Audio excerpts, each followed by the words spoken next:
तो आज हम लोग बात करेंगे क्लास 12th में। क्लास 12th का आज हम बात करने वाले हैं चैप्टर 1 पर। आज क्लास 12th में बात करने वाले हैं चैप्टर 1 पर और चैप्टर आज हम पढ़ा रहे हैं मैट्रिसेस। देखिए मैट्रिसेस जो है ना, मैट्रिक्स का प्लूरल होता है। मैट्रिक्स का प्लूरल होता है मैट्रिसेस। आइए अब हम आज बात करेंगे कि सबसे पहली बात तो जो मैट्रिक्स आप देख रहे हैं इसके बारे में पहले इंट्रोडक्शन जानिए।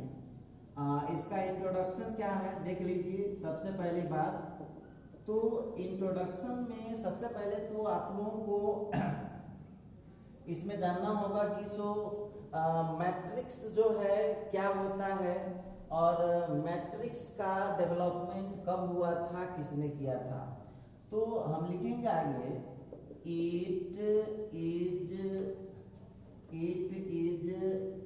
An important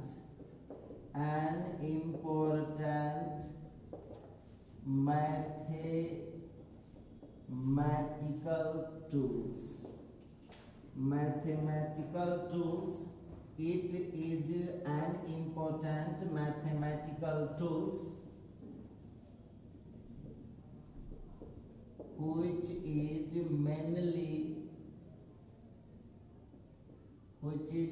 mainly developed to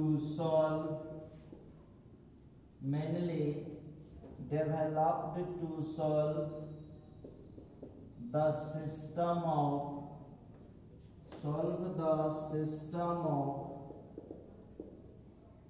linear equations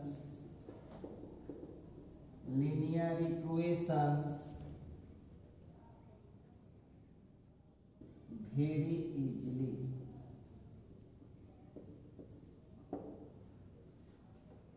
सबसे पहले तो क्या लिखा जरा ध्यान दीजिएगा।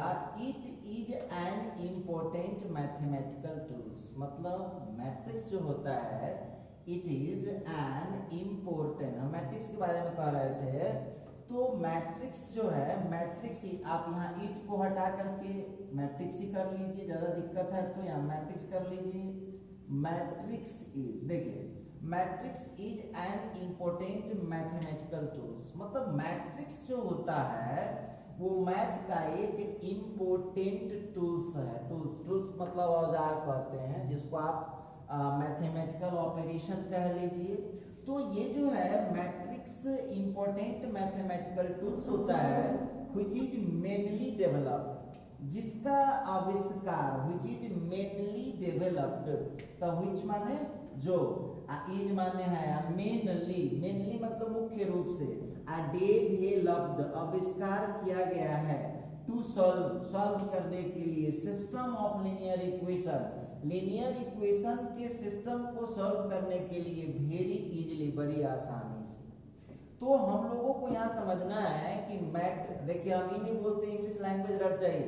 Matrix is an important mathematical tools. Matrix math का एक महत्वपूर्ण टूल्स है, औजार है, which is mainly developed, जिसका आविष्कार मुख्य रूप से किया गया है, to solve the system of linear equations, linear equation को सॉल्व करने के लिए वेरी इजीली, बड़े आसानी से। मतलब मैट्रिक्स ऐसा मैथमेटिकल टूल्स है जिसका आविष्कार ही हुआ है मुख्य रूप से सिस्टम ऑफ लीनियर इक्वेशन को इजीली सॉल्व करने के लिए।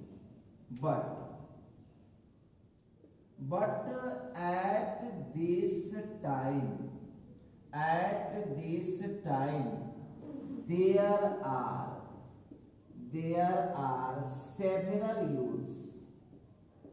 there are several use of matrices in practical life, comma science field, comma business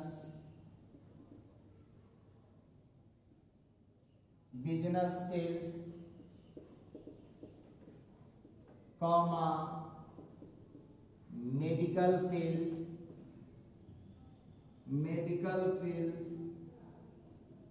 comma dot dot dot dot etc. देखिए क्या लिखा, मैट्रिक्स का जब साइंटिस्ट डेवलप कर रहे थे ना, ध्यान दीजिएगा, मैट्रिक्स को जब डेवलप कर रहे थे साइंटिस्ट, तो उनका मुख्य मकसद था कि लीनियर इक्वेशन को इजीली सॉल्व किया जाए। लेकिन ज्यों-ज्यों जानकारी लोगों को बढ़ता गया, तो मैट्रिक्स का आज के समय में बहुत यूज है। अब कहिएगा, बहुत बच्चे आप सोच रहे होंगे कि सर मैट्रिक्स का और सेवरल यूज क्या है। देखिए, तो मैट्रिक्स को आज यूज किया जाता है, मैट्रिक्स का आज मैथ में तो जो यूज है ये है, और फिर मैट्रिक्स का जो यूज होता है वो प्रैक्टिकल लाइफ में होता है, साइंस के फील्ड में भी होता है, मेडिकल के फील्ड में होता है, इसके बाद बिजनेस के फील्ड में होता है, कंप्यूटर के फील्ड में होता है। देखिए, और ये जो आप देख पा रहे हैं ये हो गया computer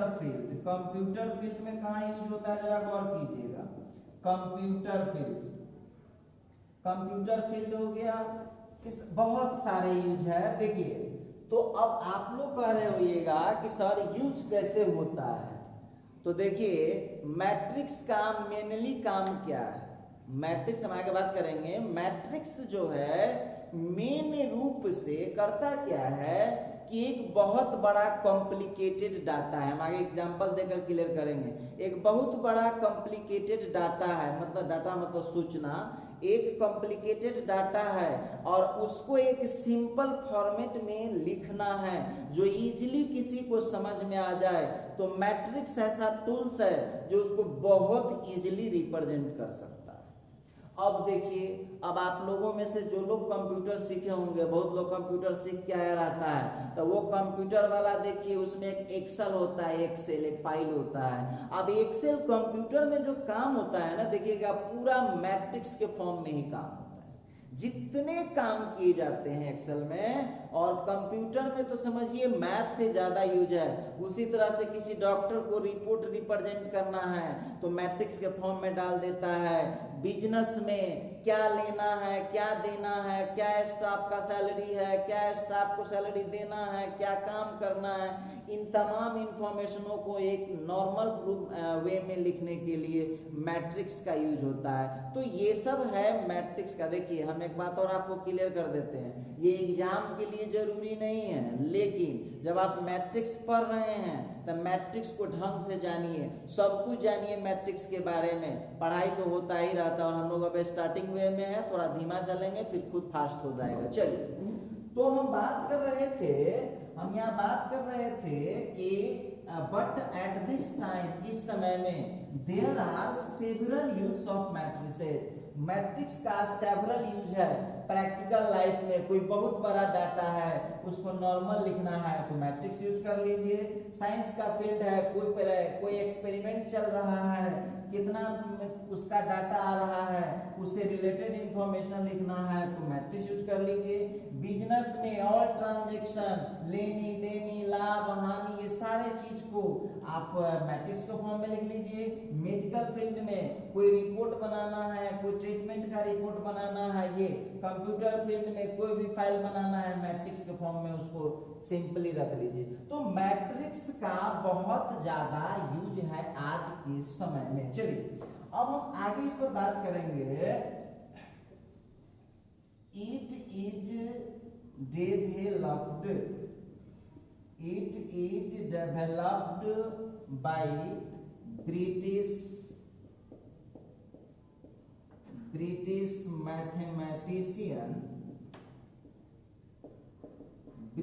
mathematician. It is developed by British mathematician Arthur Cayley in 1850s. It is developed, इसका आविष्कार किया गया है ब्रिटिश मैथमेटिशियन आर्थर कैली के द्वारा। और कब आविष्कार हुआ है? 1857 ईस्वी में। आइए अब हम इसमें बात करते हैं, आगे बढ़ेंगे। देखिएगा यहाँ पर उसी में लिखिएगा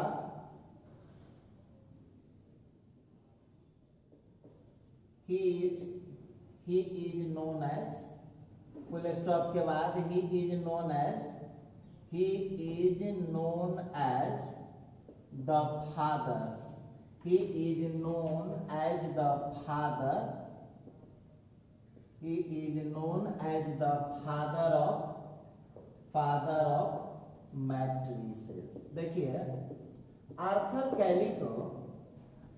कैली को मैट्रिसेस का फादर कहा जाता है। चलिए अब बहुत बच्चा उस समय से जब इतना कथा सुना है, जब बहुत स्टूडेंट इतना कथा सुने हैं, तो अब उसका कहना है, उसका सोचना है कि सर ये रिप्रेजेंट करने में कैसे हमको हेल्प करेगा। जरा ध्यान से सुनिएगा आप लोग, हम जो उतना लिखे हैं उसको एक बार फिर सुन लीजिए।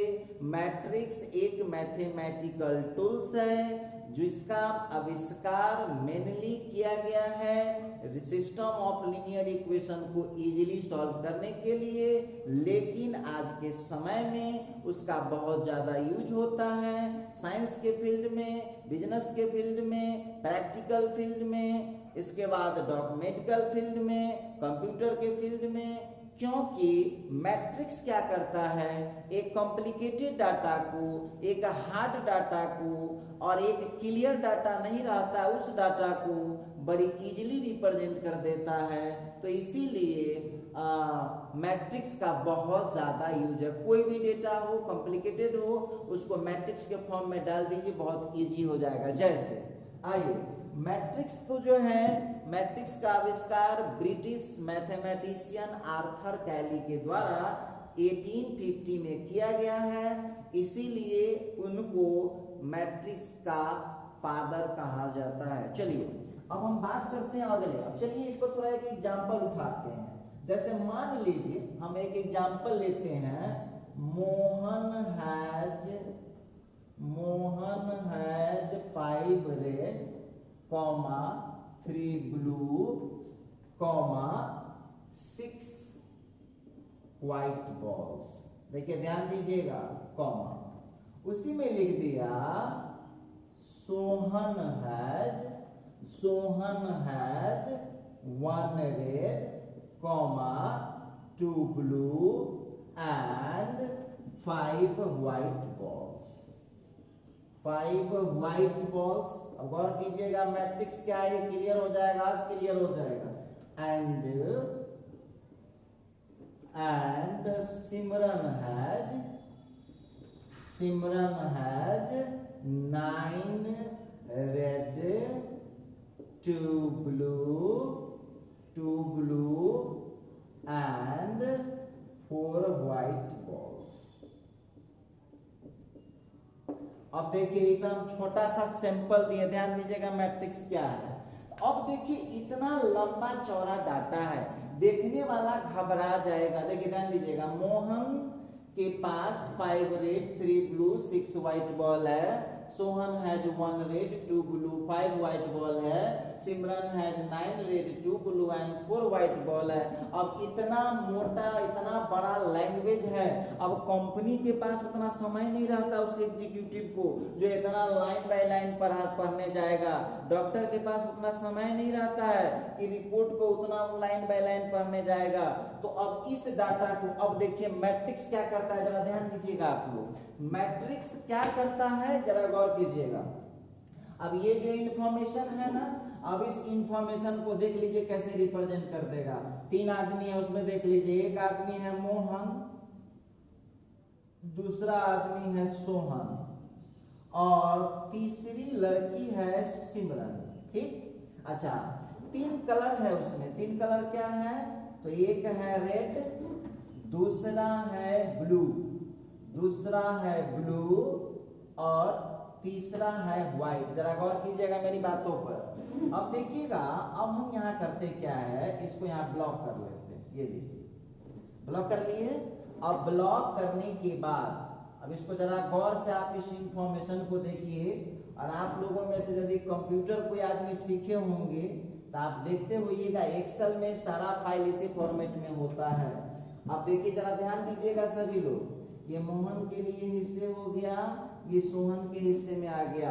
अब जरा गौर करना भाई, अब देखिए वहां से उस इंफॉर्मेशन को, मोहन के पास 5 रेड है, 3 ब्लू है, 6 व्हाइट है। इसके बाद सोहन के पास 1 रेड है, 2 ब्लू है और 5 व्हाइट है। उसी तरह से सिमरन के पास 9 रेड है, 2 ब्लू है। सिमरन के पास 9 रेड है, 2 ब्लू है और 4। अब देखिए ध्यान दीजिएगा, अब हम आपसे पूछते हैं, आप स्टूडेंट हैं, यदि आपको सेम डाटा ये दिया जाए, ये दिया जाए, कौन डाटा देखना पसंद करेंगे? ये डाटा देखते ही कोई आदमी को कितना इजीली समझ में आ गया है कि मोहन के पास रेड 5, ब्लू 3, व्हाइट 6 है। तो मैट्रिक्स का यही काम है। मैट्रिक्स क्या करता है, एक जो कॉम्प्लिकेटेड डाटा होता है, कॉम्प्लिकेटेड डाटा जो आपको प्रॉब्लम कर रहा है, उतना पढ़ना पड़ेगा, उसको बहुत इजीली रिप्रेजेंट कर देता है। तो इसीलिए मैट्रिक्स का आज की दुनिया में बहुत ज्यादा यूज हो रहा है, बहुत ज्यादा। ये मैथ में तो समझिए बहुत कम यूज है, और आप लोग तो 12th के स्टूडेंट है तो ऐसे ही काम चलने लायक है, लेकिन मैट्रिक्स का यूज जो है बहुत ज्यादा। अब आइए, ये तो समझ गया होइएगा कि मैट्रिक्स का यूज किस फॉर्मेट में होता है। बढ़ते हैं आगे, गौर से देखिए, इस चार्ट को ध्यान से देखिए। तब मोहन का जो सजावट है, गौर कीजिएगा, मोहन का जो सजावट है वो क्या है, हॉरिजॉन्टल है।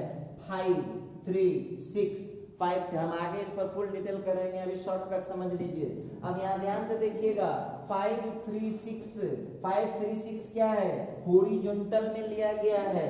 1 2 5 1 2 5 क्या लिया गया है, हॉरिजॉन्टल में लिया गया है। ये 9 2 4 हॉरिजॉन्टल में लिया गया है। तो देखिए, अब आप लोग हॉरिजॉन्टल हो सकता है, कुछ विद्यार्थी का क्या है, सर जी पहला क्लास है, हमको दिक्कत हो रहा है। अरे भाई, जमीन देखा जाए, जमीन धरती, उस जमीन पर क्या करो, तुम सो जाओ। तो सो गया तो क्या हुआ, हॉरिजॉन्टल।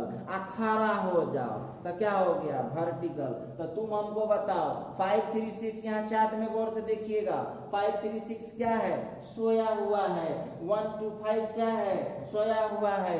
9 2 4 क्या है, सोया हुआ है। तो ये हॉरिजॉन्टल हो गया। तो हॉरिजॉन्टल होता है रो। आगे हम बात करेंगे, जो हॉरिजॉन्टल आपको दिखाई दे रहा है वो होता है रो। अच्छा, फिर ध्यान से देखिएगा, रेड का देखिएगा जरा डेकोरेशन। तो रेड के डेकोरेशन को गौर से देखिए, 519 को क्या देख रहे हैं आप लोग, ये क्या है, सोया है कि खड़ा है? देख लीजिए आपके सामने है, सोया है कि खड़ा है? तो ये खड़ा है, क्या हो गया, कॉलिंग। इसको मैथ के लैंग्वेज में क्या बोलते हैं, वर्टिकल।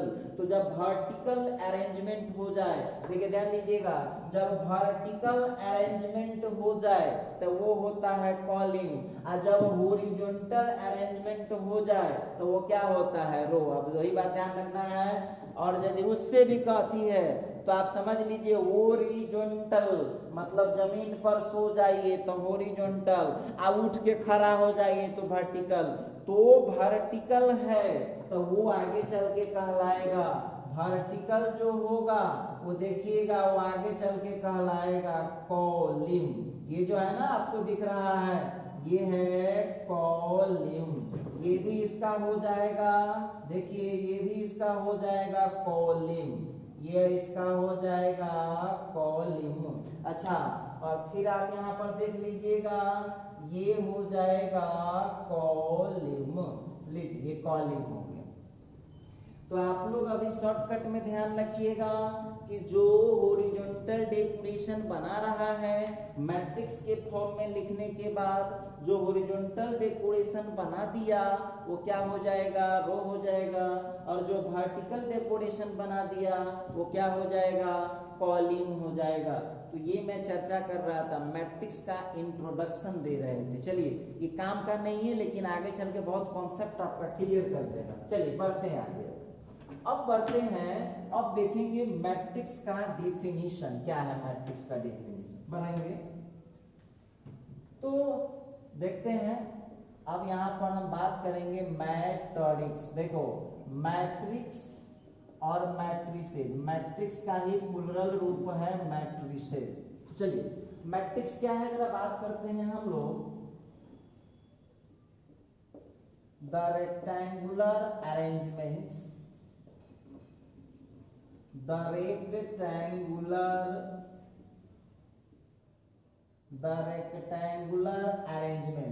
अरेंजमेंट्स को ही हम लोग स्टैंडर्ड भाषा में एराय भी बोलते हैं। द रेक्टेंगुलर अरेंजमेंट्स या एराय ऑफ डिजिट्स। तो डिजिट्स हो गया, फिर यहाँ पर नंबर्स। तो नंबर में देख लीजिए, नंबर में हम लिख रहे हैं ब्रैकेट में, पर नंबर में रियल नंबर भी होता है, रियल नंबर और कॉमा ये होता है, रियल नंबर भी होता है और यहाँ इमेजिनरी भी होता है, या कॉम्प्लेक्स लिख लीजिए कोई दिक्कत नहीं है। रियल नंबर भी हो सकता है और फिर कॉम्प्लेक्स नंबर भी हो सकता है, रियल नंबर या कॉम्प्लेक्स नंबर। अच्छा, फिर यहाँ पर सिंबल्स, तो सिंबल्स में भी होता है, और फिर यहाँ पर functions etc. The rectangular arrangements of digits, numbers, symbols, function etc. in the form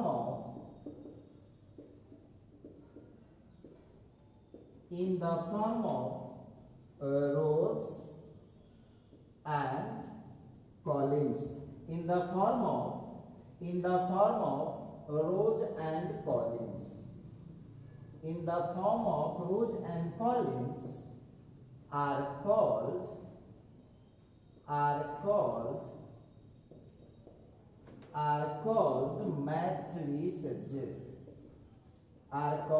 matrices. चलिए जरा ध्यान दीजिएगा, लिखता है the rectangular arrangements. The rectangular का मतलब होता है आयताकार, अरेंजमेंट्स का हिंदी होता है सजावट। द रेक्टेंगुलर अरेंजमेंट्स या एराय ऑफ डिजिट। अब बहुत विद्यार्थी का सर जी हम बिहार बोर्ड से छी, हिंदी मीडियम पढ़ल जी, कोई बात नहीं। देखो तो रेक्टेंगुलर का मतलब होता है आयताकार, अरेंजमेंट मतलब सजावट, और डिजिट मतलब अंकों का। तो डिजिट में कौन कौन आएगा? 0 1 2 3 4 5 6 7 8 9। उसी तरह से नंबर्स, तो नंबर में आप पढ़ चुके, देखिए 10 तक नहीं पता था, लेकिन 11th पढ़ने के बाद आपको पता चल चुका है कि नंबर दो प्रकार के आप लोगों को पढ़ना था, रियल नंबर और इमेजिनरी या कॉम्प्लेक्स नंबर। तो नंबर्स, उसी तरह से सिंबल में कौन आएगा? A B C D E F alpha beta gamma delta theta, ये सब। अच्छा, और उसी तरह से फंक्शन, तो फंक्शन में ज्यादातर आपको कौन मिलेगा? अलजेब्राइक मिलेगा और ट्रिगोनोमेट्रिकल मिलेगा। In the form of rows and column, row तथा कॉलम के फॉर्म में। अब विद्यार्थी कहा कि सर हम इसको याद कर जाएंगे, बिल्कुल नहीं। ध्यान दीजिएगा, आप इसको समझना कैसे है कि कुछ संख्याओं को, कुछ अंकों को, कुछ सिंबल को, कुछ फंक्शन को जब अरेंज कर दिया जाता है, सजा दिया जाता है आयताकार फॉर्मेट में, जब आयताकार सजावट किया जाता है अंकों का, संख्याओं का, नंबर संख्याओं का, सिंबल का, फंक्शन का, रो और कॉलम के फॉर्म में, तो उस अरेंजमेंट का नाम है मैट्रिसेस। एक बार फिर देख लीजिए, द रेक्टेंगुलर अरेंजमेंट, आयताकार सजावट ऑफ डिजिट, अंकों का, नंबर संख्याओं का, सिंबल्स संकेतों का, फंक्शंस फंक्शनों का, in the form of rows and column, row तथा कॉलम के फॉर्म में आर कॉल्ड कहलाता है मैट्रिसेस। एक बार फिर रिपीट कर दे रहा हूं, अंकों का, संख्याओं का, संकेतों का, इसके बाद फंक्शनों का जो रेक्टेंगुलर अरेंजमेंट होगा, आयताकार सजावट, उसी को हम बोलते हैं मैट्रिसेज। तो आइए अब हम यहाँ पर लिखेंगे मैट्रिसेज आर डिनोटेड बाय, ध्यान दीजिएगा, matrices are denoted by capital A to Z। एक बात गौर कीजिएगा, अब बहुत विद्यार्थी कहा कि सर मैट्रिक्स को आप बोले हैं कि डिनोट करना है कैपिटल A to Z, इसका मतलब समझ रहे हैं, मैट्रिक्स को हम इंग्लिश अल्फाबेट के किसी भी कैपिटल लेटर से डिनोट कर सकते हैं। एंड रिप्रेजेंटेड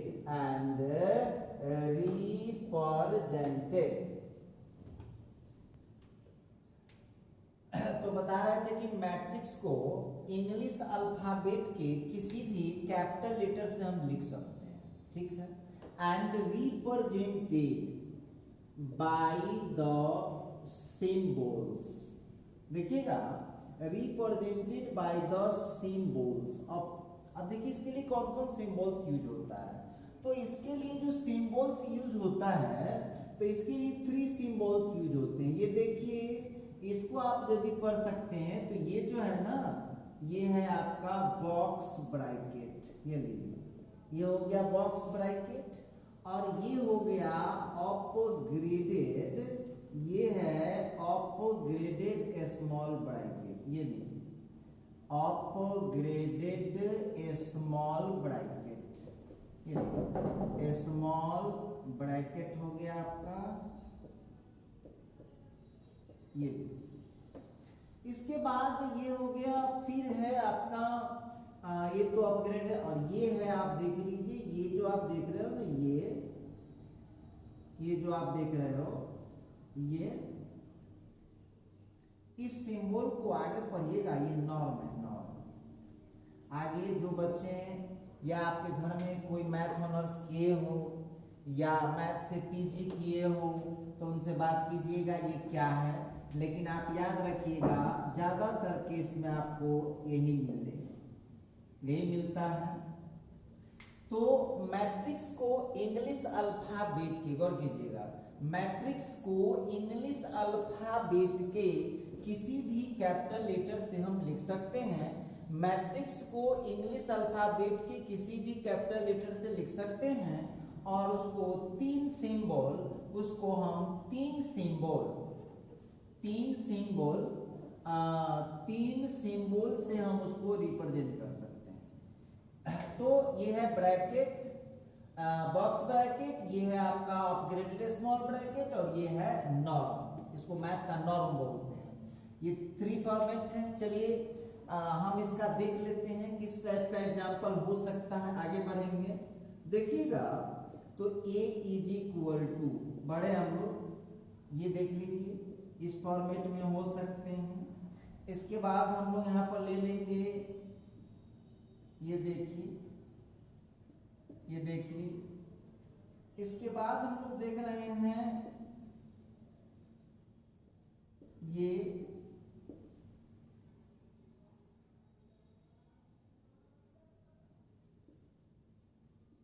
देखिए, इस फॉर्मेट में हो सकते हैं। आगे बढ़ेंगे हम लोग, और भी हो सकता है x प्लस 1, और भी हो सकता है x plus 1 sine theta minus cos theta 0, ये लीजिए। और भी हो सकता है, और भी हम लोग देख सकते हैं, इसमें कोई दिक्कत नहीं है, A B C D। और देखिए, और यहाँ पर हम बात कर सकते हैं F नंबर में, जैसे मान लीजिए कि आपको मैट्रिक्स ऐसा भी हो सकता है -1 1/2 √3 0। अच्छा ठीक है, मैट्रिक्स आपको इस फॉर्मेट में भी हो सकता है A plus IB, A minus IB, A minus IB, फिर हो जाएगा A प्लस IB। देखिए, और भी हो सकता है, कोई दिक्कत की बात नहीं है। जैसे मान लीजिए कि मैट्रिक्स हम ऐसा भी लिख दे xi -1 2i, उसी तरह से हम लोग यहाँ पर लिख सकते हैं √3 और cos x। ये देखिए, मतलब कहने का क्या है, देखिए गौर कीजिएगा। उसी तरह से हम लोग और भी बात कर सकते हैं। जैसे मान लीजिए कि मैट्रिक्स हम लोगों को ऐसा भी दे सकता है, पता नहीं एक्स वाई चीज इस टाइप का भी हो सकता है। तो ये था हम लोगों का, देखिए ये जो मैट्रिक्स लिखा है, अब आप कह रहे होगा कि सर और सिंबल का आप नहीं लिखे हैं, कोई दिक्कत नहीं है, ध्यान दीजिएगा। आप उसी मैट्रिक्स को ऐसे नहीं मूड है तो ले लीजिए, आप ऐसे ही लिख लीजिए, तो क्या फर्क पड़ जाएगा, कोई फर्क नहीं पड़ने वाला है। ये है अपग्रेडेड स्मॉल ब्रैकेट, ए ले लिए, बी ले लिए, सी ले लिए, डी ले लिए, ये लीजिए। उसी तरह से हम चाहें तो इसको ऐसे भी लिख सकते हैं मैट्रिक्स को, कोई दिक्कत नहीं है। -1 3 4 2 5 6, उसी तरह से हम यहाँ पर लिख पाएंगे 0 1 -9। ये लीजिए, ये हो गया हम लोगों का मैट्रिक्स। और भी बहुत सारे एग्जांपल आप लिख सकते हैं, कोई दिक्कत की बात नहीं है। जैसे मान लीजिए कि मैट्रिक्स को हम लोग ऐसा भी लिख सकते हैं, ये लीजिए, अब लिखना हो 0 1 3 -5 -√3 और 1/2। अच्छा, उसी तरह से हम और भी बात इसमें कर सकते हैं। जैसे मान लीजिए कि मैट्रिक्स में हम लोगों को लिख दे ए बी, नहीं ये भी नहीं, चलिए यहाँ पर हम लिख सकते हैं 1 2 -3 4 0, ये लीजिए। तो ये सब आपके सामने जो हम दे रहे थे, ये सब था मैट्रिक्स का एग्जाम्पल। गौर कीजिएगा, मैट्रिक्स का एग्जाम्पल पर हम बात कर रहे थे कि मैट्रिक्स को हम लोग कैसे ये देखने का, पहचानने के लिए बोले हैं। इसका हम लोगों को कोई विशेष काम, हम लोगों को विशेष काम है नहीं, मैट्रिक्स का हम लोगों को विशेष काम पड़ता नहीं। तो हम बता रहे थे कि मैट्रिक्स को हम रिप्रेजेंट कैसे कर सकते हैं। आइए अब हम यहाँ पर नोट लेते हैं, नोट देखते हैं। सबसे पहली बात, matrices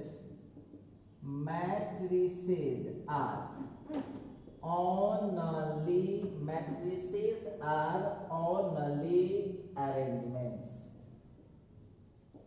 Matrices are only arrangements. Matrices are only arrangements. Matrix are only arrangements. ऐसे लिख सकते हैं मैट्रिक्स, रुकिए एक minute, matrix is only arrangement and it has no value। तो यहाँ पर ध्यान रखिएगा आप लोग। Matrix is only arrangement, matrix क्या है? मैट्रिक्स केवल अरेंजमेंट है। आप एक बात बताइए, आप लोग भी बहुत ऐसा चीज देखे होइएगा जो केवल देखने का चीज है, देखने का चीज है। जितना बेर मन है उतना बेर देखो, जितना गौर से देखना है उतना गौर से देखो, ठीक है। लेकिन मैट्रिक्स का कोई वैल्यू नहीं होता है, तो इसीलिए याद रखिएगा matrix is only arrangements. Matrix केवल सजावट होता है, देखने का चीज है। एक बार देखो, दो बार देखो, 4 बार देखो, 10 बार देखो, देखने का चीज है, बार बार देखो, ठीक है। Matrix is only arrangements, matrix केवल सजावट होता है। इट हैज नो वैल्यू, इसके पास कोई वैल्यू नहीं होता है। मैट्रिक्स केवल सजावट होता है, मैट्रिक्स के पास कोई वैल्यू नहीं होता है। तो कोई आदमी बोलेगा कि इस मैट्रिक्स का वैल्यू बताओ, तो उसको बोलिएगा sorry it is only arrangement, it has no value. Clear हो गया? चलिए अगले नोट की तरफ हम बढ़ते हैं। नोट अगले नोट में लिखेंगे in every matrix, in every matrix, in every matrix digits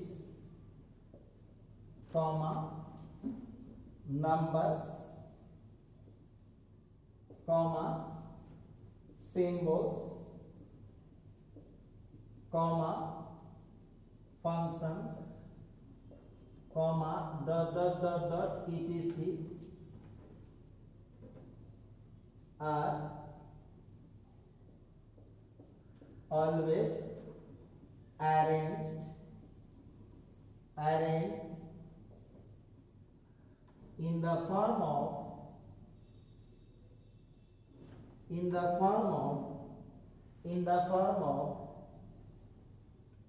rose and columns. थोड़ा ध्यान दीजिएगा, यहां पर आप लिखता है इन एवरी मैट्रिक्स, प्रत्येक मैट्रिक्स में डिजिट हो या नंबर हो या सिंबल हो या फंक्शन हो, etc आर ऑलवेज अरेंज्ड, उसको हमेशा सजाया जाता है इन the form of rows and column. तो याद रखिएगा, मैट्रिक्स में कोई भी डिजिट हो, नंबर हो, सिंबल हो या कोई फंक्शन हो, उसको हम अरेंज करेंगे, सजा सकते हैं रो या कॉलम के फॉर्मेट में।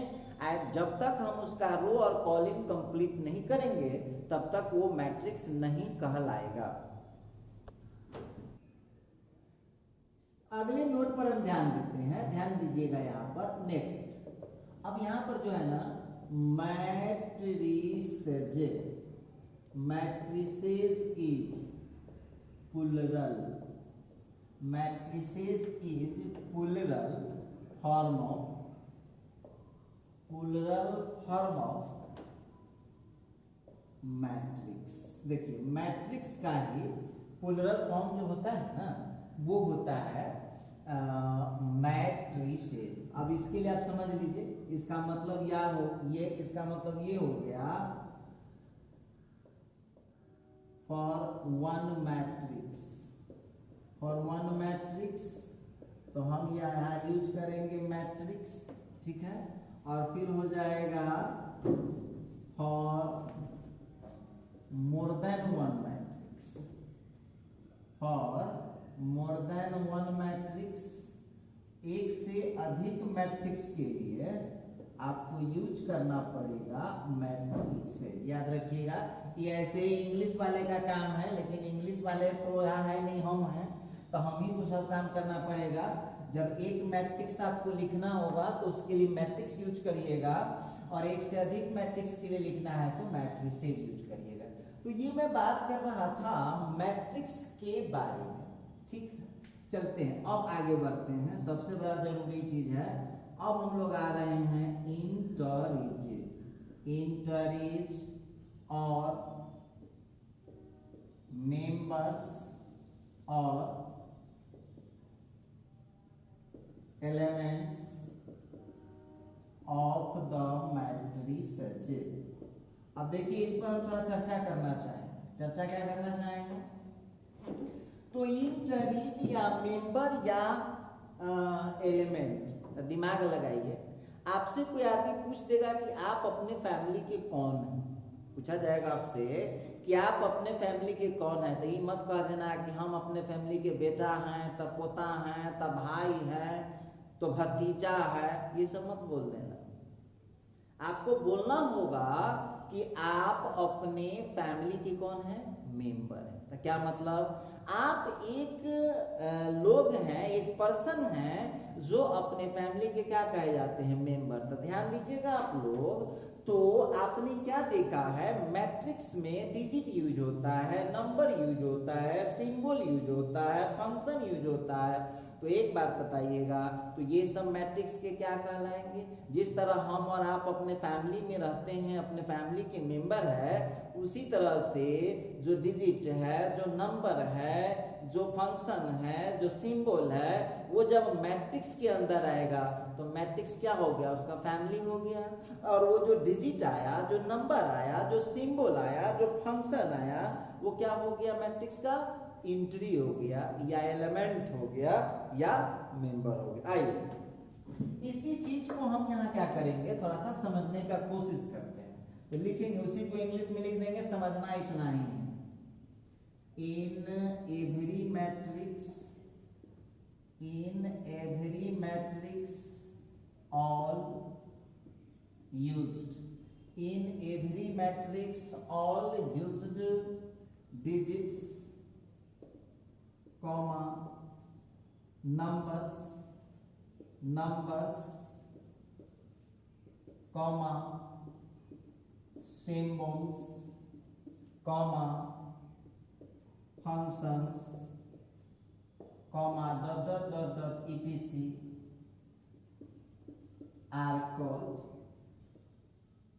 are called integer or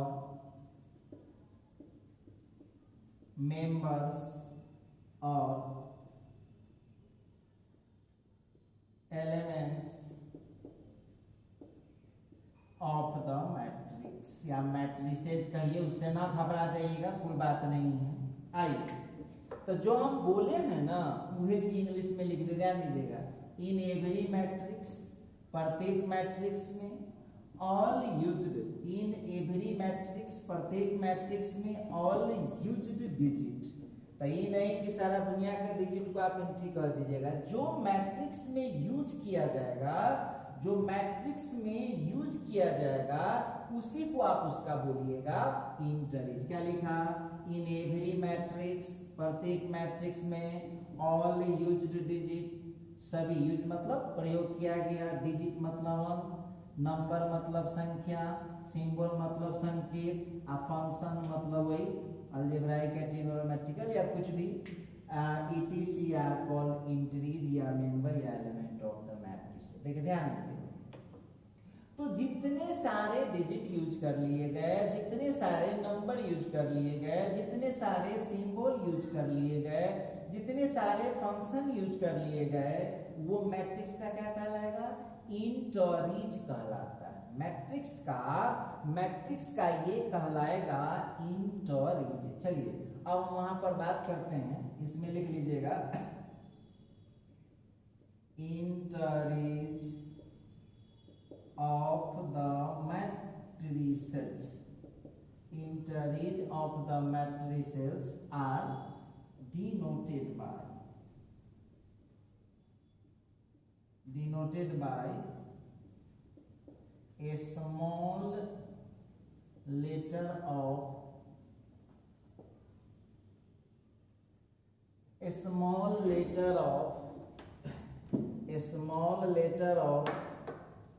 represented matrix. A small letter of represented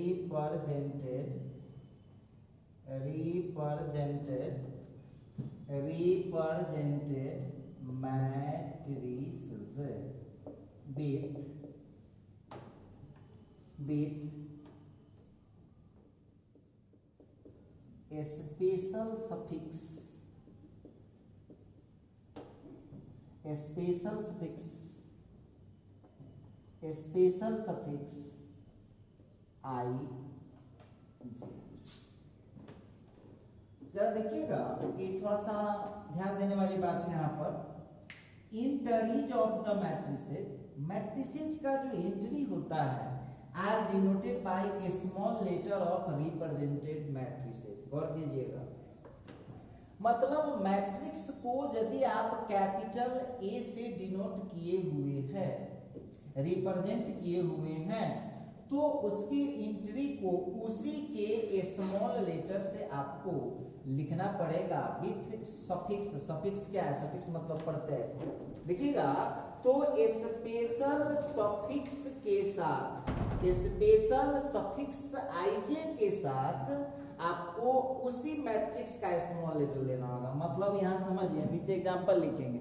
मान लीजिए कि मैट्रिक्स को आप कैपिटल ए से रिप्रेजेंट किए हुए हैं, मैट्रिक्स को आप कैपिटल ए से रिप्रेजेंट किए हुए हैं, तो आपको उसके एंट्री को उसी का स्मॉल लेटर लेना पड़ेगा, वो भी सफिक्स आईजे के साथ। ठीक है, हम बताते हैं वहां पर आई क्या है और वहां जे क्या है, हम यहाँ पर बात करेंगे। चलिए, उसी तरह से मैट्रिक्स को यदि आप बी से लिखते हैं तो मैट्रिक्स की एंट्री को स्मॉल बी लेना पड़ेगा आईजे के साथ। तो आइए थोड़ा सा देख लेते हैं कैसे क्या है।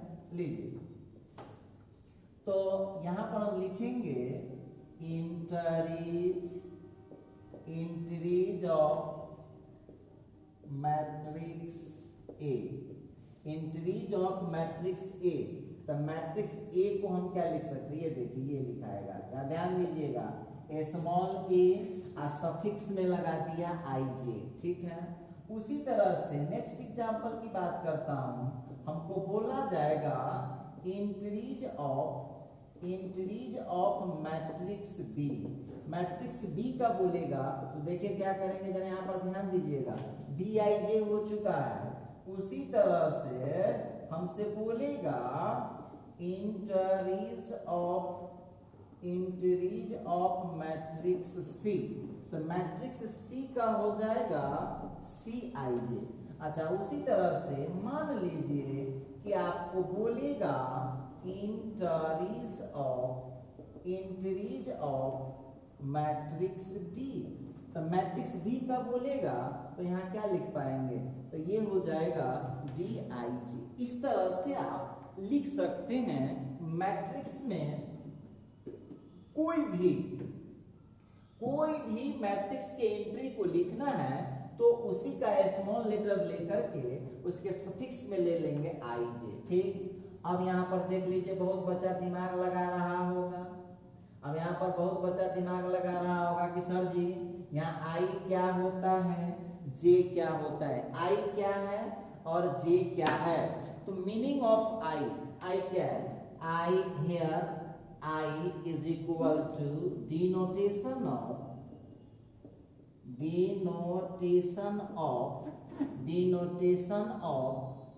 Any one row. I equal to denotation of any one row. I किसी एक रो का डिनोटेशन है, सूचना है। इसके बारे में जान लीजिएगा, आई जो होता है वो ऑलवेज नेचुरल नंबर ही होगा, ध्यान दीजिएगा। और नेचुरल नंबर जो होगा तो यही है नेचुरल नंबर। ये लीजिए, ये हो सकता आई जो होगा, आई होगा किसी एक रो का सूचना, और वहां पर आई जो है नेचुरल नंबर होगा। और नेचुरल नंबर तो आप समझते हैं प्राकृत संख्या 1 2 3 4 5। उसी तरह से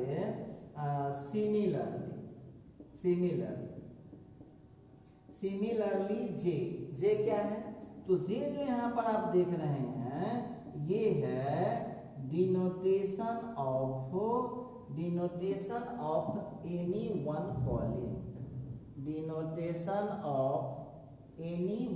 कॉलिंग, तो एनी वन कॉलिंग जो है तो ये हो गया हम लोगों का नेचुरल नंबर। ये भी हो, देखिए रटिएगा ना, ही ना बोल दिए कि भगवान नया क्लास है तो रटिए जाना, हम ये बोल रहे हैं समझिए। आई वहां किसी एक रो को रिप्रेजेंट करता है, और जे जो है वहां पर किसी एक कॉलम को रिप्रेजेंट करता है। वहां आई भी नेचुरल नंबर होगा, और जे भी होगा वो भी एक नेचुरल नंबर ही होगा। ये मैं बात कर रहा था entries of matrix D. Matrix को हम जब मैट्रिक्स को जब हम डिनोट करेंगे, मैट्रिक्स को जब हम डिनोट करते हैं तो मैट्रिक्स को तो हम कैपिटल लेटर से ले लेते हैं, लेकिन जब उसी का एंट्री लिखने की बारी आती है तो हम उसी के जिस कैपिटल लेटर से मैट्रिक्स को रिप्रेजेंट किए रहते हैं उसी के स्मॉल लेटर में सफिक्स आईजे लगा देंगे, तो वो हो जाएगा उस मैट्रिक्स का रो, तो उस मैट्रिक्स का हो जाएगा इंटरीज। चलिए, तो ये बात कर रहा था मैं इंटरीज के बारे में, और भी कुछ बातें हैं, आइए बढ़ते हैं आगे। तो फिर हम यहाँ पर एक नोट लिखेंगे, नोट लिख देंगे। अब यहाँ पर हम लोगों को ध्यान देना होगा, जो हम लोग एंट्री लिखते हैं, जो हम लोग आईजे यहाँ पर देख रहे हैं, जो ये denotation of any one row any one column जो आप लोगों को दिख रहा है उसमें ध्यान दीजिएगा। अब टोटल इंट्रीज कैसे निकाल सकते हैं, टोटल इंट्रीज हम लोग कैसे निकाल सकते हैं, तो यहाँ पर हम लोग मान लेते हैं लेट टोटल नंबर ऑफ रोज, आगे बातचीत होगी रो कॉलम पर, total number of rows in the matrix, total number of rows in the matrix is equal to m, and total number of columns, total number of columns in the matrix is equal to n। मान लिया कि matrix में रो की कुल संख्या m है और matrix में कॉलम की कुल संख्या 1 है। तो अब यहाँ पर हम बात करने वाले हैं, गौर कीजिएगा, तो अब हो जाएगा therefore total number of entries, total number of entries in the matrix is equal to n। ठीक है, अब मैट्रिक्स के टोटल एंट्री की कुल संख्या को m, इसका मतलब समझ लीजिए, इसका मतलब है final result of the product, final result of the product between m and। अब यहाँ पर ध्यान दीजिएगा कि मैट्रिक्स में जो एंट्री की कुल संख्या होगी, मैट्रिक्स में एंट्री की जो कुल संख्या होगी उसको हम, मैट्रिक्स में जो कुल संख्या होगी उसको हम लोग रिप्रेजेंट लिख सकते हैं, काउंट कर सकते हैं सीधा mn से। mn वहां नीचे लिख दिए हैं। Final result of the product, product मतलब गुना, m और n का जो फाइनल मल्टीप्लिकेशन आएगा, जो रिजल्ट आएगा, उसी को बोलेंगे हम एंट्रीज की कुल संख्या। आइए अब हम थोड़ा सा एक आध एग्जाम्पल लेते हैं कि जनरली मैट्रिक्स को रिप्रेजेंट हम करते किस तरह से, मैट्रिक्स की जो एंट्री है उसको हम लिखते कैसे हैं, जरा हम इस पर कुछ एग्जाम्पल ले लेते हैं। चलिए अब हम यहाँ एक फिर से नोट लगा रहे हैं, ध्यान दीजिएगा।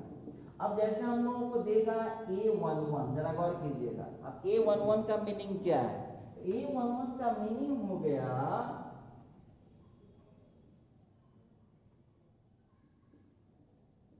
entry of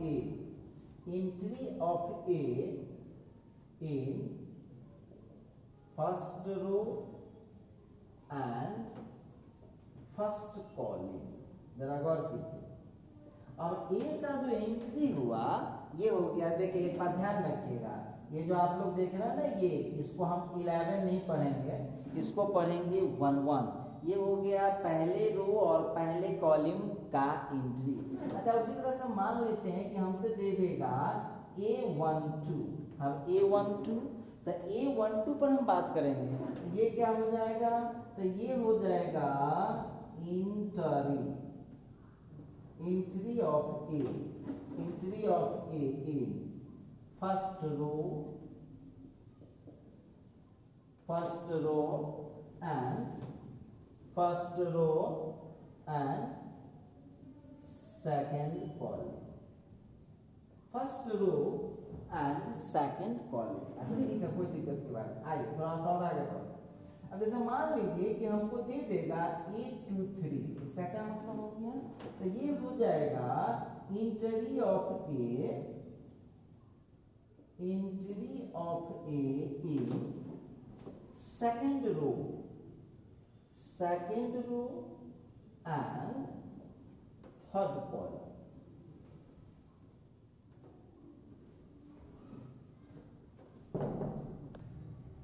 उसी तरह से मान लीजिए कि आप लोगों को दे देगा, जैसे सपोज दैट हम एग्जांपल लेते हैं, हमको दे देगा B22।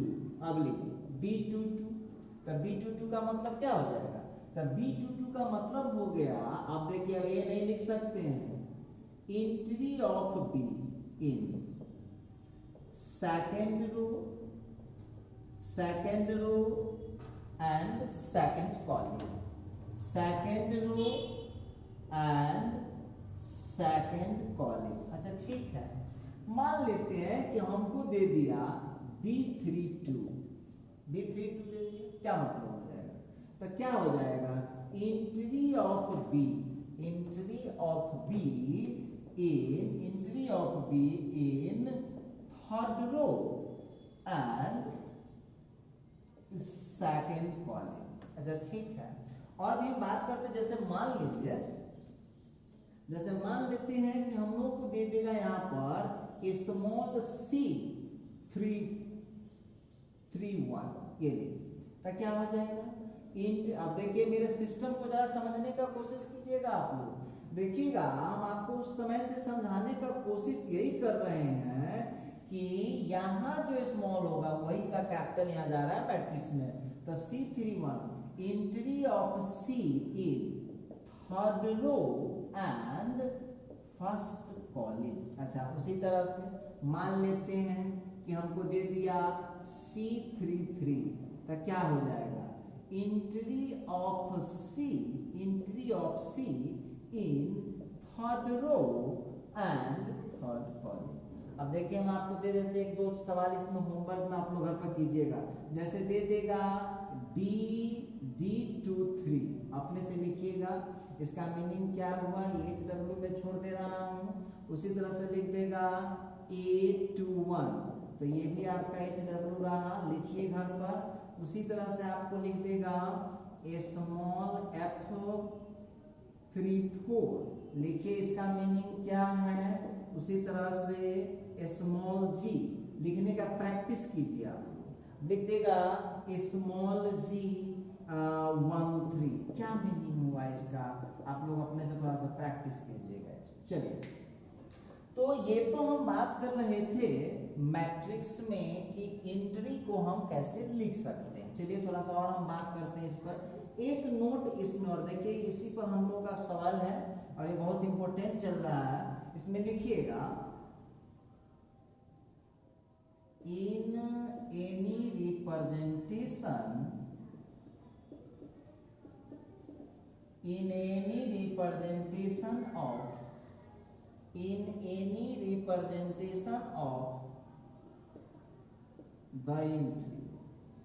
of the entry I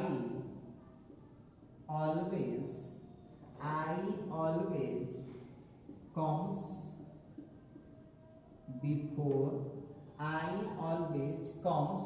before j। लेकिन ध्यान रखिएगा, कभी भी रिप्रेजेंट जब आप करते हैं, मतलब एंट्री को जब कभी भी एंट्री आप लिख रहे हैं, एंट्री जब आप लिख रहे हैं तो क्या लिखा? In any representation of the entry. Entry को कभी भी लिखना है किसी भी रिप्रेजेंटेशन में I always comes before j। जैसे अब यहाँ देखिए एग्जांपल में लिख रहे, ध्यान दीजिएगा। अब aij, ये जो है ना aij, ये ट्रू, ठीक है। और यहाँ जो आप लोग देख रहे हैं ये हो जाएगा अब aji, तो aji ये फुल्स, ये गलत हो जाएगा। लेकिन याद रखिएगा I always पहले आता है j से। ये हम बात कर रहे थे कि एंट्री को हम कैसे लिख सकते हैं। चलिए अब हम बात करेंगे आगे, इसका सबसे मेन टॉपिक है। अब हम बात करेंगे रोज ऑफ द मैट्रिसेस। आइए, हम आपको शुरू में ही समझाए थे, शॉर्टकट में बोले भी थे कि हम समझाएंगे आगे। तो क्या समझाए थे रोज के बारे में याद होगा? ऑल हॉरिजॉन्टल डेकोरेशन, जितने हॉरिजॉन्टल डेकोरेशन बन जाएंगे मैट्रिक्स के अंदर, जितने भी हॉरिजॉन्टल डेकोरेशन बनेंगे मैट्रिक्स के अंदर, उसी हॉरिजॉन्टल डेकोरेशन को मैट्रिक्स का क्या कहा जाता है? रो कहा जाता है। तो चलिए उसी को लिख लेते हैं। ऑल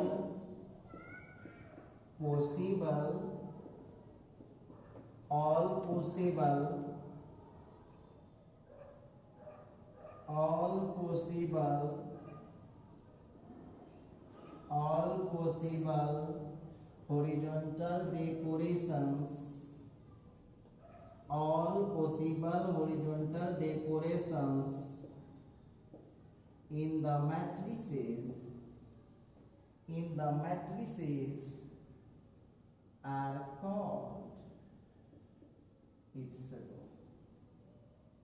अब देखिएगा लिखता है all possible horizontal decorations in the matrix. देखिए ध्यान दीजिएगा, मैट्रिक्स में देखिए ऑल मतलब सभी, आप पॉसिबल मतलब संभव, हॉरिजॉन्टल डेकोरेशंस मतलब matrix in the matrix, matrix में ऑल पॉसिबल हॉरिजॉन्टल डेकोरेशंस, किसी भी मैट्रिक्स में जितने हॉरिजॉन्टल डेकोरेशंस पॉसिबल हो सकते हैं, ऑल पॉसिबल हॉरिजॉन्टल डेकोरेशंस, जितने हॉरिजॉन्टल डेकोरेशन, हॉरिजॉन्टल का मतलब हुआ क्षैतिज, डेकोरेशंस मतलब सजावट, लेकिन हम बोलेंगे कि आप हॉरिजॉन्टल डेकोरेशन का मतलब समझ के रखिए ऐसे। देखिए ध्यान दीजिएगा, ये वाला तो ये वाला भी नहीं याद रखना है, ये जमीन पर सो गए तो हो गया horizontal. All possible horizontal decorations, जितने भी हॉरिजॉन्टल डेकोरेशंस पॉसिबल हो सकते हैं इन द मैट्रिक्स, मैट्रिक्स के अंदर, आर कॉल्ड कहलाता है इट्स रो, उसका रूप कहलाएगा। आइए देखते हैं जरा, तो आगे बढ़ते हैं। रोज of the matrix, rows of the matrix are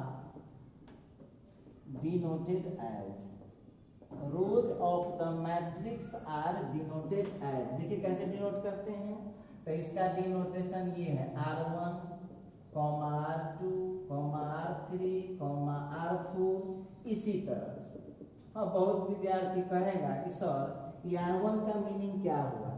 अब यहाँ पर समझ लीजिए, ये जो है ना हेयर R1 का मतलब हो गया फर्स्ट रो, R2 का मतलब हो गया सेकंड रो, R3 का मतलब हो गया थर्ड रो, R4 का मतलब हो गया फोर्थ रो, इसी तरह से।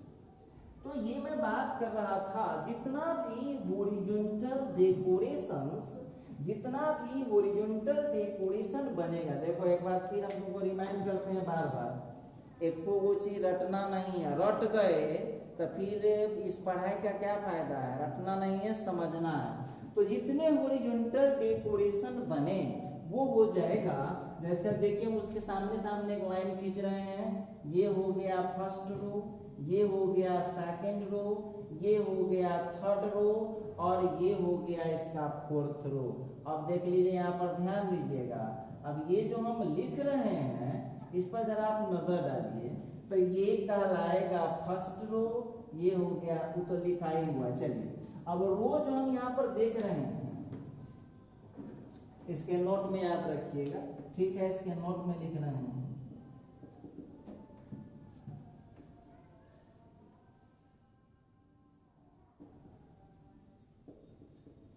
Rows of the matrices, rows of the matrices are, rows of the matrices are counted from up to down. Rows of the matrices are counted from up to down, up to down in, up to down in their ascending order। जरा समझने की बात है। देखिए एक बात और बताते हैं, बेसिक सबसे इंपॉर्टेंट होता है, बेसिक ही कमाल होता है। अब बेसिक आ गया ढंग से तो आगे दिक्कत बहुत कम आएगा। रोज ऑफ द मैट्रिसेज, मैट्रिसेज का जो रो होता है आर काउंटेड, उसकी गिनती की जाती है फ्रॉम अप टू डाउन, ऊपर से नीचे की ओर। वो भी कैसे, ऐसे नहीं कि इधर उधर करके, इन दियर असेंडिंग ऑर्डर। असेंडिंग ऑर्डर मतलब बढ़ते क्रम में। आइए जरा देखते हैं एग्जाम्पल में, ध्यान दीजिएगा यहाँ पर। अब हम आपके सामने एग्जाम्पल लिख रहे हैं, अब देख लीजिएगा, ये हो गया R1, ये हो गया R2, ये हो गया R3, ये हो गया R4, ये लीजिए, ये हो गया आपका, ये आपका रहा। तो ये जो है ना, इसको आप ऐसे लिख सकते हैं, इसको ऐसे लिख सकते हैं, ये हो गया, ये अप टू डाउन आ रहा है और वो भी असेंडिंग ऑर्डर में, तो ये सही है। उसी तरह से अब आपको कोई बोल देगा कि ठीक है भाई असेंडिंग ऑर्डर में हम लिख दे रहे हैं, गौर कीजिएगा असेंडिंग ऑर्डर में ही आपको लिख देगा, ठीक। अब असेंडिंग ऑर्डर में लिख देगा तो यहाँ R4 लिख देगा, यहाँ पर R3 लिख देगा, यहाँ पर R2 लिख देगा और यहाँ पर R1 लिख देगा। तो हम आपसे एक बात पूछना चाहते हैं, हम आपसे एक बात पूछना चाहते हैं कि अब आप देख लीजिएगा ये गलत है। अब गलत क्यों है? देखिए ये अप टू डाउन तो लिखा है, वो तो ठीक है, लेकिन अब यहाँ पर ये लिखा तो है, लेकिन ये किस ऑर्डर में लिख दिया है? डिसेंडिंग ऑर्डर में। तो आपको ध्यान रखना है कि रो को काउंट करता है अप टू डाउन, लेकिन हमेशा वो क्या होता है? हमेशा होता है ascending order, R1 R2 R3 R4, इस तरह से। क्लियर है? आइए देखिए एक बात और आप लोगों को बता देते हैं, कोई दिक्कत होगा ना तो हम सभी बच्चों का कमेंट देखते हैं, कोई भी प्रॉब्लम हो तो आप व्हाट्सएप पर कमेंट कर सकते हैं, यूट्यूब पर कमेंट कर सकते हैं। कमेंट कीजिए कि सर ये प्रॉब्लम है, थोड़ा सा सॉल्व कीजिए, हम जरूर सॉल्व करेंगे। तो ये मैं बात कर रहा था रो का, ठीक है। देखते हैं थोड़ा सा और आगे बढ़ेंगे। फिर यहाँ पर हम बात करते हैं नोट में total number of rose.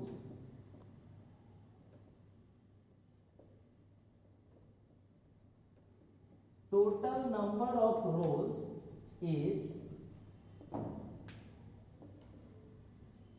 Denoted by, total number of rose is denoted by a small m। और याद रखिएगा ये जो स्मॉल m होता है ना, ये भी नेचुरल नंबर ही होता है, ये जो होता है ये भी नेचुरल नंबर ही होता है, ठीक। अच्छा ये तो रहा, फिर हम इसमें एक नोट और लिखते हैं, चलिए अब काउंट करके दिखाते हैं। जैसे मान लेते हैं कि कोई मैट्रिक्स है, गौर कीजिएगा, हम एक एग्जाम्पल उठाते हैं। जैसे मान लीजिए कि कोई मैट्रिक्स है और कोई मैट्रिक्स में बस एक ही हॉरिजॉन्टल बन रहा है, तो यहाँ हो गया R1, तो यहाँ क्या देख रहे हैं? यहाँ m का वैल्यू हो गया 1।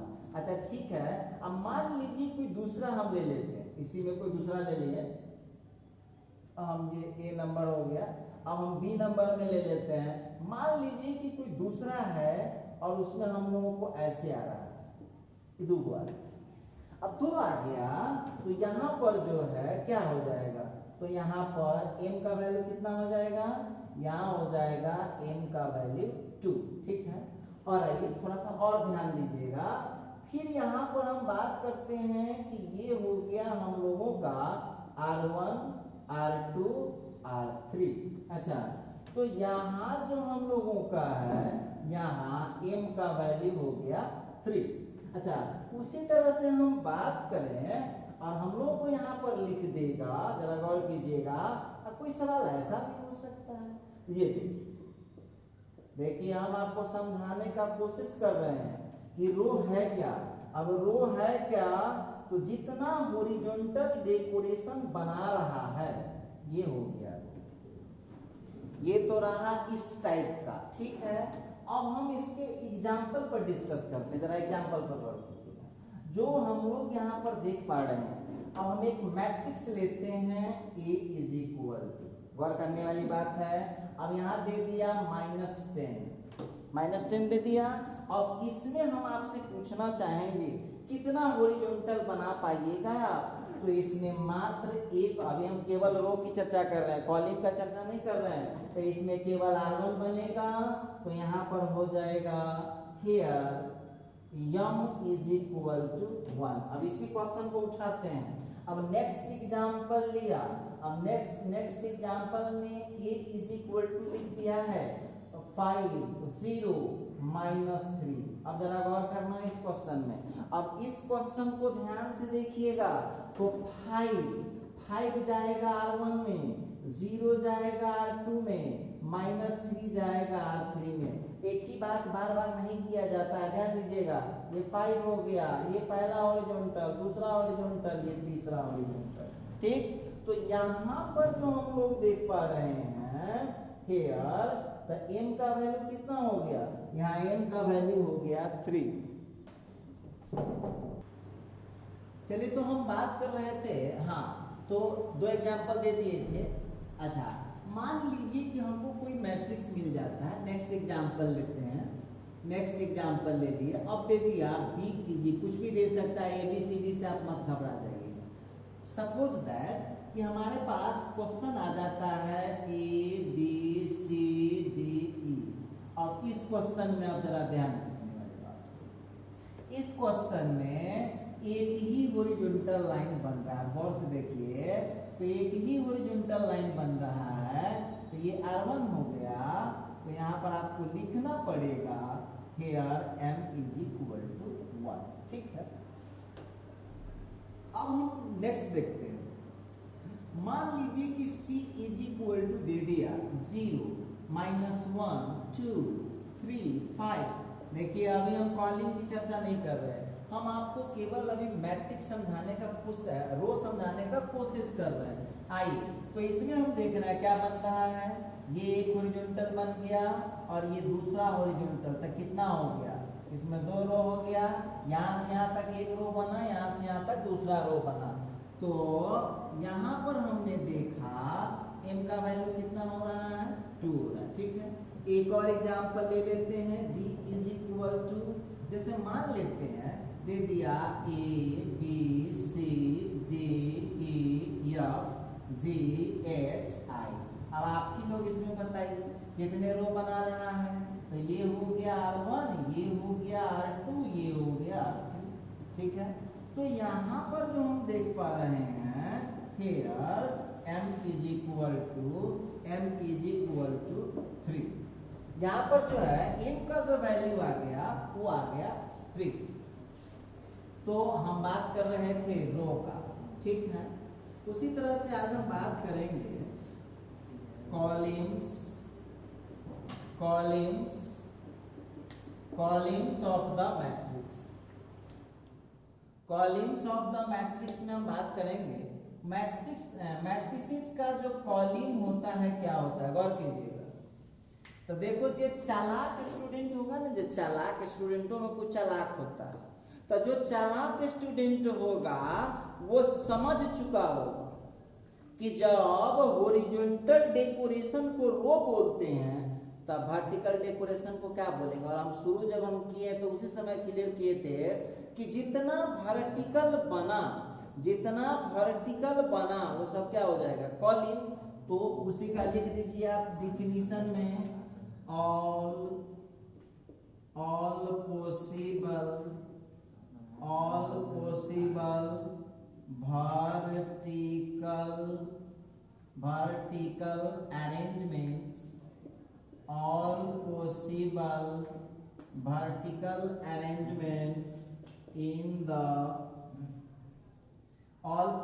vertical arrangements in the matrix are called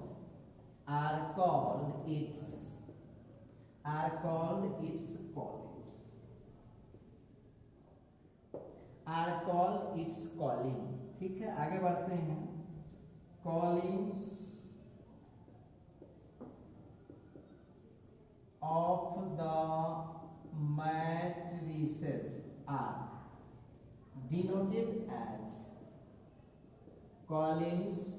the matrices are denoted as देखिए कैसे सूचित करते हैं। तो इसको हम लोग सूचित करते हैं C1, C2, C3, C4, etc। Columns of the matrices का जो कॉलम्स होता है आर डिनोटेड, सूचित किया जाता है C1, C2, C3, C4 इस तरह से। देखिए जरा समझ लीजिए।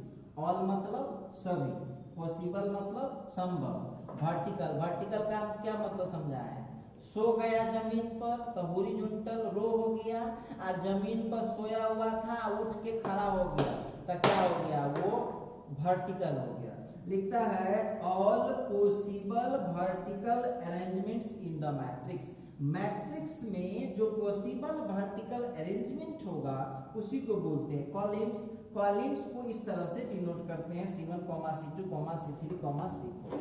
अब देखिए हम आपको बार बार एक चीज रिपीट करते हैं कि रटने वाला कुछ नहीं, साइंस के पढ़ाई है, याद कॉमर्स नहीं चल रहा है जो रटेंगे। ये अपना बाबा दादा के नामे ना याद रहता है तो अकबर के पूरा खानदान के याद करो, तो बाबर के याद करो, तो ये हिस्ट्री थोड़ी ना।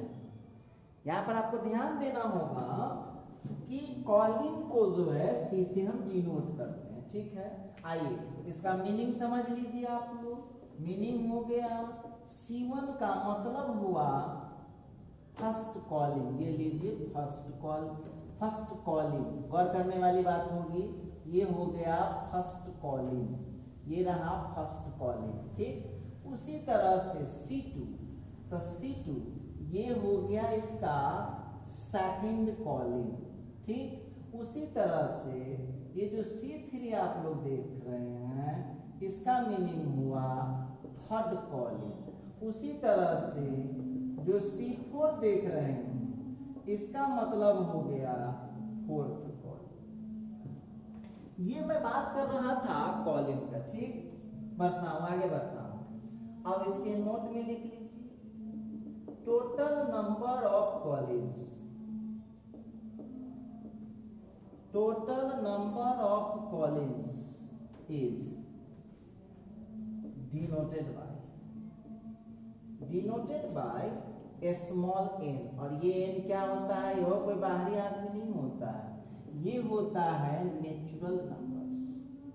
ये natural number, total number of columns, row के टोटल संख्या को हम लोग बोलते हैं टोटल नंबर ऑफ रोज को हम लोग स्मॉल m से डिनोट करते हैं, और टोटल नंबर ऑफ कॉलिंग्स की संख्या को हम लोग n से रिप्रेजेंट करते हैं। आइए यहाँ पर हम बात करेंगे, तो हो गया रो और कॉलम को कैसे लिखते हैं, किस प्रकार से लिखते हैं, तो इस पर हम लोग आज डिस्कस कर रहे थे। थोड़ा सा और हम कहानी को आगे बढ़ाते हैं।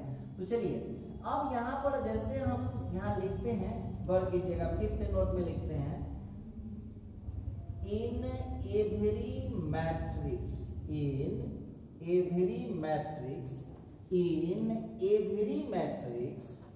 columns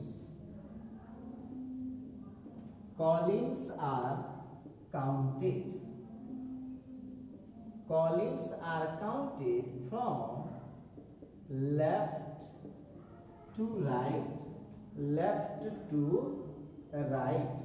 Columns in every matrix columns are counted, किसी भी मैट्रिक्स में कॉलम को काउंट किया जाता है लेफ्ट टू राइट में in ascending order. Ascending order का मतलब होता है बढ़ते क्रम, इन असेंडिंग ऑर्डर, ठीक। अब बहुत विद्यार्थी कहा सर जी तो थोड़ा समझा दीजिए क्या होता है। चलिए ध्यान दीजिएगा कैसे काउंट होता है, जरा गौर कीजिएगा। तो हम यहाँ पर बात कर रहे थे, गौर कीजिएगा यहाँ पर, तो ये हो गया C1, ठीक।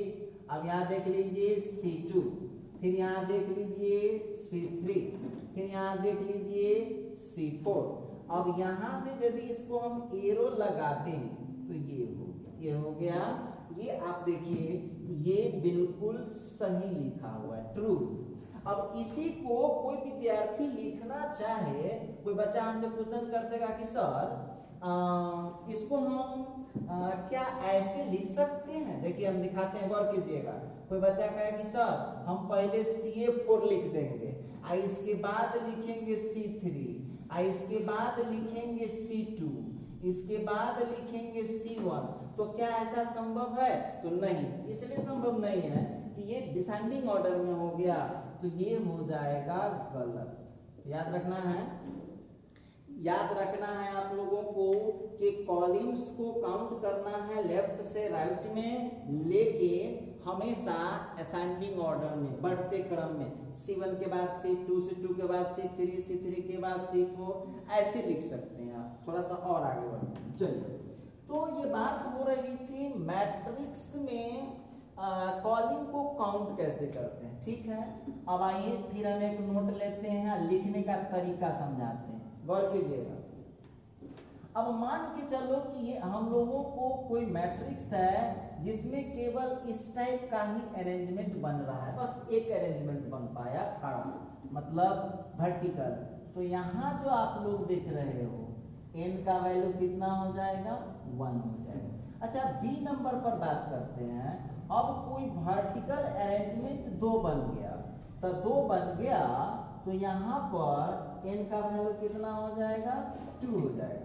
अच्छा ठीक है, अब जरा सी नंबर पर हम बात करें। मान लीजिए कि उस क्वेश्चन में 3 वर्टिकल बन रहा है, उस क्वेश्चन में 3 वर्टिकल बन रहा है, तो n का वैल्यू 3 हो गया। अच्छा मान लीजिए कि वो सवाल है और उसमें आपको 4 वर्टिकल बन गया, 4 वर्टिकल बन गया, जरा गौर कीजिएगा। तो यहाँ पर जो है n का वैल्यू कितना हो जाएगा, 4। ये मैं बात कर रहा था कॉलिंग्स। आइए थोड़ा सा और क्लियर करते हैं। अब हम इसके लिए फिर से अब हम एक एग्जाम्पल उठाएं, लीजिए एग्जाम्पल। अब हम एक मैट्रिक्स लिख देते हैं, A इज इक्वल टू, सीधे लिख देगा 1। ये लीजिए। अब आप हमको बताइए इसमें कितना वर्टिकल लाइन बना सकते हैं। तो इसमें आप मात्र एक वर्टिकल लाइन यहाँ बना पाइएगा, एक वर्टिकल लाइन बनेगा। देखिए ध्यान दीजिएगा, एक वर्टिकल लाइन बनेगा, दूसरा बन ही नहीं सकता है। तो एक वर्टिकल लाइन जब बनेगा तो ये हो गया कॉलिंग 1। तो कॉलिंग 1 हो गया तो यहाँ पर n का वैल्यू हुआ 1। गौर कीजिएगा यहाँ पर। फिर यहाँ पर हम बात करते हैं नेक्स्ट एग्जांपल का कि मान लीजिए कि a इज, कोई क्वेश्चन दे देगा, अब पता है किसी को क्या देगा। अब मान लीजिए कि क्वेश्चन आ गया 0, तो कहानी तो वही है। तो C1 यहाँ भी है, तो यहाँ पर n का वैल्यू कितना है, 1। ठीक है, कोई दिक्कत नहीं है। आइए एग्जाम्पल, और देखिए आप लोगों को एक बात बता देते हैं, कोई भी प्रॉब्लम हो, छोटा सा भी दिक्कत हो, कष्ट न सहिएगा तो कमेंट करिएगा। व्हाट्सएप वाला नंबर है, उस पर मैसेज करिएगा कि हमको फलना प्रॉब्लम है, जरूर सॉर्ट आउट हो जाएगा। अच्छा, अब a इज इक्वल टू एक क्वेश्चन उठाते हैं a b। अब आप ही लोग हमको बताइए, मेरी बात को छोड़ दीजिए, हमारा बात कहीं नहीं जाने दीजिए, छोड़िए। कितना वर्टिकल बना पाएंगे आप, तो मात्र एक वर्टिकल बन रहा है, तो यहाँ भी एक ही कॉलम है। तो यहाँ पर हम देख पा रहे हैं n का वैल्यू 1। अब सब विद्यार्थी कह रहा है कि सर जी क्या सभी मैट्रिक्स में एक ही वो कॉलम होता है, तो भाई पेशेंस रखो, घबराओ नहीं। अब देखिए यहाँ पर a इज इक्वल टू, अब ले लो 0, -1 और 2 और 3 ले लो। अब देखो फिर कहा विद्यार्थी कि सर जी आप खाली एक ही कॉलम दे देते हैं। रुको रुको, मत घबराओ, सब होगा। n का वैल्यू 1।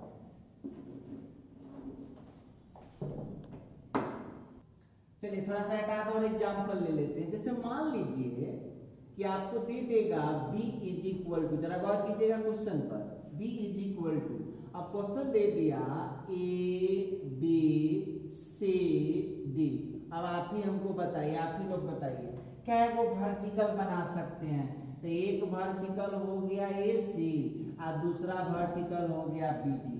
तो इसमें कॉलम कितना हो गया, तो यहाँ पर n का वैल्यू 2 हो गया। अच्छा ठीक है, और हम यहाँ पर बात करते हैं, मान लीजिए कि C का हो गया 0 -1 2 3 4 5, 0 -1 2 और 3 4 5। अच्छा ठीक है, अब आप लोग यहाँ पर हमको चेक करके बताइए। तो ये बना पहला कॉलम, ये बना दूसरा कॉलम, तो यहाँ पर n का वैल्यू कितना हो गया, 2 हो गया। देखो हम केवल कॉलम का डिस्कस कर रहे हैं, एक उसमें रो का चर्चा किए थे। उसी तरह से मान लीजिए कि आपको कोई क्वेश्चन ऐसा भी दे सकता है, ऐसा भी दे सकता है। मान लीजिए कि आपको दे दिया, हम मान लेते हैं क्वेश्चन दे दिया 0 -1 2 3 5। अब आप हमको बताइए क्या वो वर्टिकल बन सकता है। तो एक वर्टिकल में 0, दूसरा वर्टिकल में -1, तीसरा वर्टिकल में 2, चौथा वर्टिकल में C4 और पांचवा वर्टिकल में C5। तो हम आपसे पूछ रहे हैं, तो यहाँ पर n का वैल्यू कितना हो गया, 5 हो गया।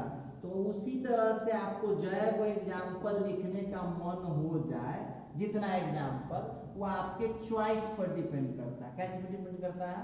आपके चॉइस पर डिपेंड करता है।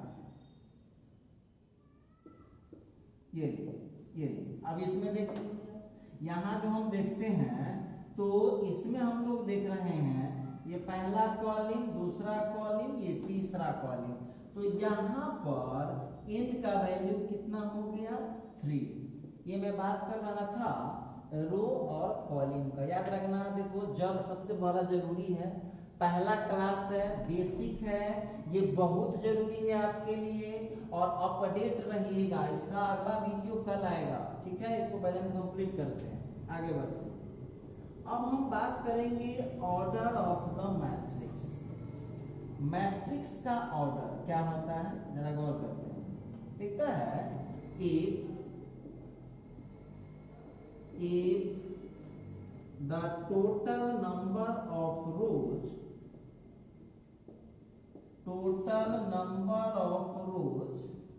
is m and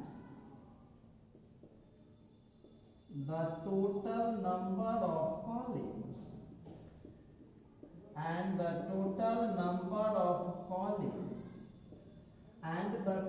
number of columns is m, then m into n नहीं पढ़िएगा, m क्रॉस n पढ़ सकते हैं, लेकिन इसको पढ़ते हैं हम लोग m by n से। लिखता है if the total number of rows is m and total number of columns is n, then m into n is called order. m into n is called order of the matrices. m into n को जो है हम matrix का order कहते हैं। अब चलिए, अब एक इसमें राज की बात बताते हैं। चलिए क्या लिखा, if the total number of rows, row की कुल संख्या m है, and the total number of columns, और कॉलम की संख्या n है, देन m क्रॉस n। तो m क्रॉस n को, m इंटू n को, इसको हम पढ़ सकते हैं, इसको पढ़ते हैं generally m by n। m by n is called order of matrices. तो m into n, m cross n कहिए या m by n कहिए, उसको हम बोलते हैं ऑर्डर ऑफ मैट्रिसेस, ठीक है? अब देखो इसमें हम लोगों को ध्यान देना पड़ता है, इसको m क्रॉस n पढ़िए या m by n। अब एक चीज प्रश्न उठता है, देखिए एक चीज दिमाग में बात आ रहा होगा। अब एक चीज दिमाग में आ रहा है कि नहीं आ रहा, तो हम ला देते हैं। अब एक चीज दिमाग में आ रहा होगा कि सर पहले आप m लिखे हैं, आप तब बाद में n लिखे हैं, आप पहले n नहीं लिख सकते हैं क्या? m को बाद में नहीं लिख सकते हैं? तो आइए नोट में लिख रहा हूं, ध्यान दीजिएगा। When we write order of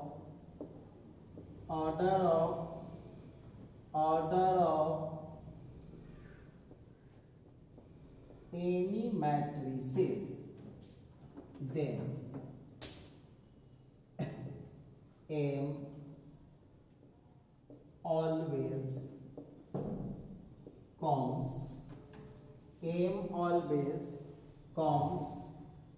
before n।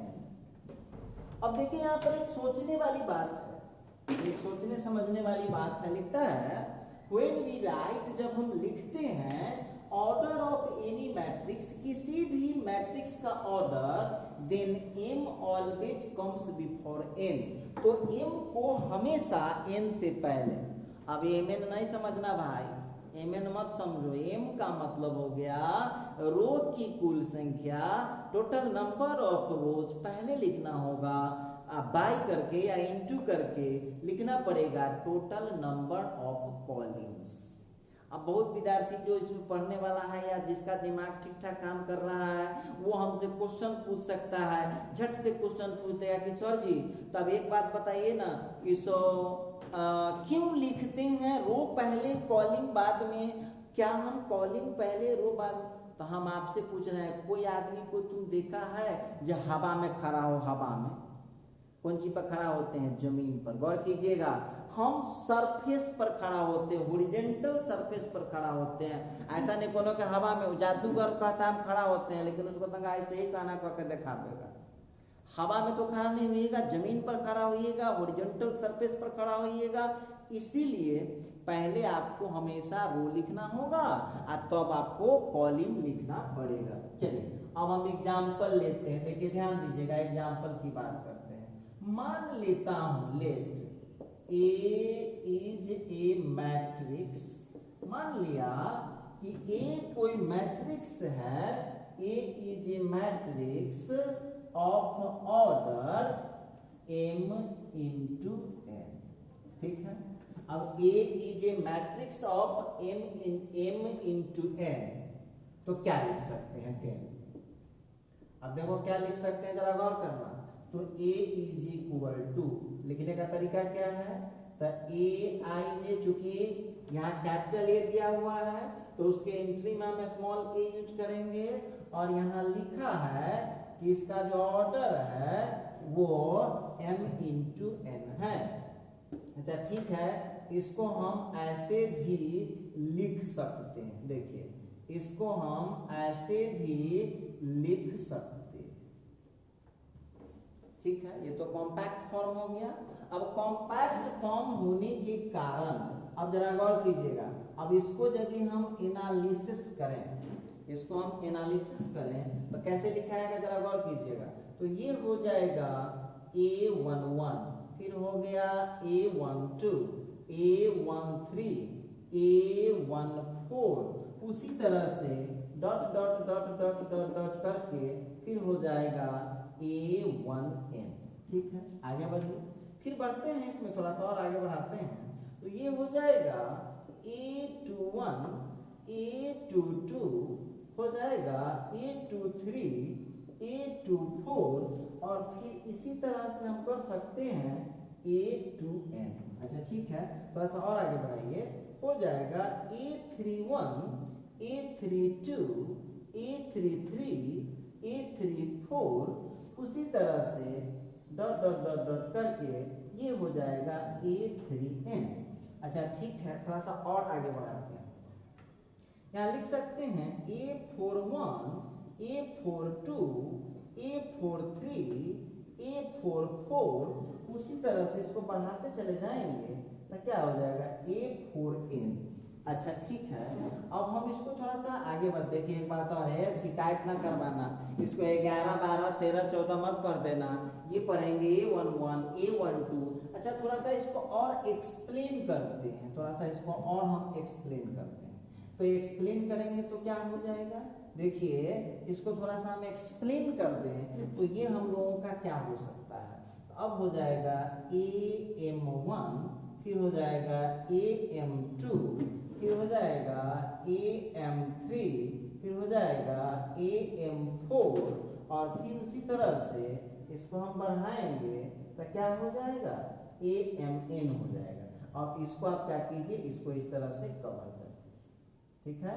और इसके बगल में यहाँ लिख दीजिए, देखिए याद रखिएगा, हम एक बात, हर बात को लिखे नहीं जाते हैं, जब भी ऑर्डर लिखना हो मैट्रिक्स का तो दाहिने तरफ कोना में सबसे नीचे लिखते हैं। देखिए मैट्रिक्स का ऑर्डर ऐसा नहीं कि यहाँ लिख दीजिएगा या यहाँ लिख दीजिएगा या यहाँ लिख दीजिएगा, इसके ऑर्डर को हम यहाँ दाहिने तरफ नीचे कोना में लिखते हैं। और बहुत विद्यार्थी कहेगा कि सर जी दाहिने तरफ कोना में क्यों, तो देखो कुछ बातें जो है ना परंपरा बन जाता है, परंपरा, ठीक है।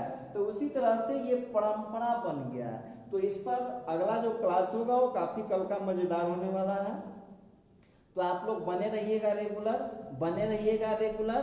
फिर हम आगे बात करते हैं, आगे हम बात करते हैं। देखिए आप लोगों को ध्यान रखना है कि जब पढ़ने बैठते हैं आप तो पेशेंस रख करके सब काम निपटा करके इसको लिखिएगा और सभी लिखिए। देखिए ये चूंकि बेसिक क्लास था, काट के इसको नहीं कर सकते थे, तो इसीलिए ये थोड़ा सा लंबा क्लास हो गया है।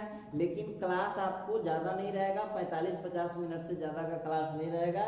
आज चूंकि हम पहले PDF भेज चुके थे, इसीलिए थोड़ा दिक्कत हो गया है। कल से हम आपको थोड़ा छोटा कर देंगे, थोड़ा क्या 1 घंटा के अंदर का रहेगा वीडियो, इतना लंबा नहीं रहेगा।